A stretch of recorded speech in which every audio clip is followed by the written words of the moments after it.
روم کی شہزادی اور چین کا بادشاہ۔ قدیم زمانے میں رومی سلطنت اپنے عروج پر تھی۔ روم کے شان شوکت اور سیاسی سازشوں کے درمیان وہاں ایک خوبصورت اور ذہین شہزادی رہتی تھی جس کا نام اوریلا تھا۔ وہ طاقتور شہنشاہ کی بیٹی تھی جو اپنی حکمت، بہادری اور سفارتی مہارتوں کے لیے مشہور تھی۔ اوریلا اکثر اپنے والد کے ساتھ اہم ملاقاتوں میں جاتی تھی اور کم عمری سے ہی حکمرانی اور جنگ کا فن سیکھتی تھی۔ مشرق تک ہان خاندان کے شاندار درباروں میں شہنشاہ لیوشن کی حکومت تھی جو ایک عقلمند اور مہربان حکمران تھا۔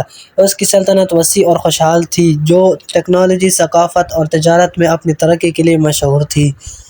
اپنی بہت سی کامیابی کے باوجود لیشین اکثر تنہا رہتا تھا، مشیروں اور درباریوں سے گھرا رہتا تھا، لیکن اس کے پاس ایک حقیقی ساتھی نہیں تھا جو اس کی ذمہ داریوں کے وزن کو سمجھتا ہو۔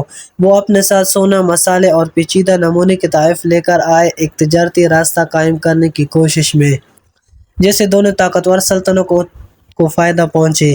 ان سفیروں میں شہزادی اوریلا بھی تھی جسے اس کے والد نے روم کی نمائندگی کرنے اور چین کے ساتھ دیرپا اتحاد بنانے کے لیے چنا تھا۔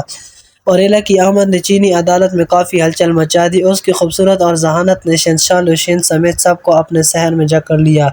وہ سیاست کے بارے میں اس کے علم اور اس کی کئی زبانیں بولنے کی صلاحیت سے متاثر ہوا، جس میں کچھ بنیادی مینڈرن بھی شامل تھیں جو اس نے طویل سفر کے دوران سیکھی تھیں۔ اوریلا بدلے میں ہان خاندان کے امیر ثقافت اور جدید ٹیکنالوجی سے متوجہ ہو گئی۔ وقت گزرنے کے ساتھ اوریلا اور لیوشن نے ایک گہرا رشتہ استوار کیا۔ انہوں نے حکمرانی کے بارے میں بات کرنے، اپنی زمینوں کی کہانیاں بانٹنے اور وسیع شاہی باغات کی تلاش میں گھنٹوں گزارے۔ اوریلا نے لیوشن کو رومن فوجی حکمت عملیوں اور سیاسی نظاموں کے بارے میں سکھایا، جبکہ لیوشن نے اسے کنفیوشن کے فلسفوں اور اس کی سلطنت کے اختیارات سے متعارف کرایا۔ ان کی بڑھتی ہوئی دوستی کسی کا دھیان نہیں گئی۔ اوریلا کے اثر و رسوخ سے ہٹ کرتے ہوئے کچھ درباریوں نے اس کے خلاف سازش کی۔